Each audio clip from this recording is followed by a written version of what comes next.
చట్టాన్ని చూస్తే చాలా భయంకరమైన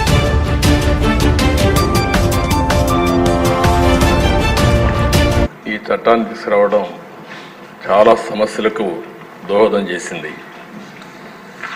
ఎన్నో రోజులుగా లాయర్స్ అయితే ప్రజల్ని చైతన్యవంతులు చేస్తూ ఎక్కడికక్కడ ఆందోళన చేశారు. ఈ చట్టం కనుచుంటే పౌరుల ఆస్తి హక్కును మొత్తం మింగేసే పరిస్థితి వస్తుంది. ఇప్పటికే అధ్యక్ష రాష్ట్రంలో ఎప్పుడూ లేనంత ఈ భూ వివాదాలు పెరిగిపోయినాయి. చాలా దిక్కలు ఇప్పుడు నా నియోజకవర్గం కుప్పం నియోజకవర్గంలో చూస్తే ఎప్పుడూ నాకు ఒక్క కంప్లైంట్ కూడా రాలేదు. 40 ఏళ్ళ నుంచి నేను అక్కడ సీఎంగా, ముఖ్యమంత్రిగా, ఎమ్మెల్యేగా, ప్రతిపక్ష నాయకుడిగా ఉన్నాను.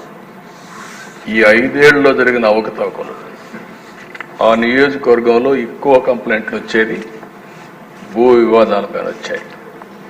నేను చిన్న చిన్న మీటింగ్లు పెట్టుకొని మాట్లాడేటప్పుడు ఏదైతే 22A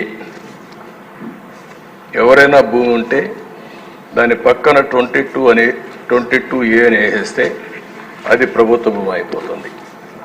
అక్కడి నుంచి ఎవరైతే సెటిల్మెంట్ చేసుకోవాలనుకుంటారో వీళ్ళందరూ రావడం, నెగోషియేషన్స్ మొదలు పెడతారు. లేకపోతే ఇది గవర్నమెంట్ భూమి అవుతుంది.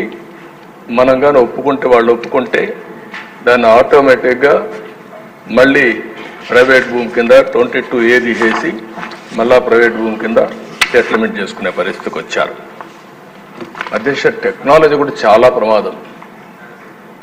నేరస్తుల దగ్గర టెక్నాలజీ ఉంటే మొత్తం మార్చేయడం, రికార్డులు మార్చడం చాలా ఈజీగా అయిపోయే పరిస్థితి వస్తుంది.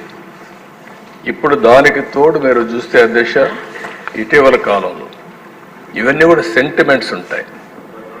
భూమి అనేది తరతరాలుగా వారసత్వ ప్రకారం వస్తుంది. మా తాత, మా ముత్తాత ఇచ్చిన భూములు ఇప్పుడు కూడా మాకు వస్తూ ఉంటాయి ఆ కుటుంబానికి.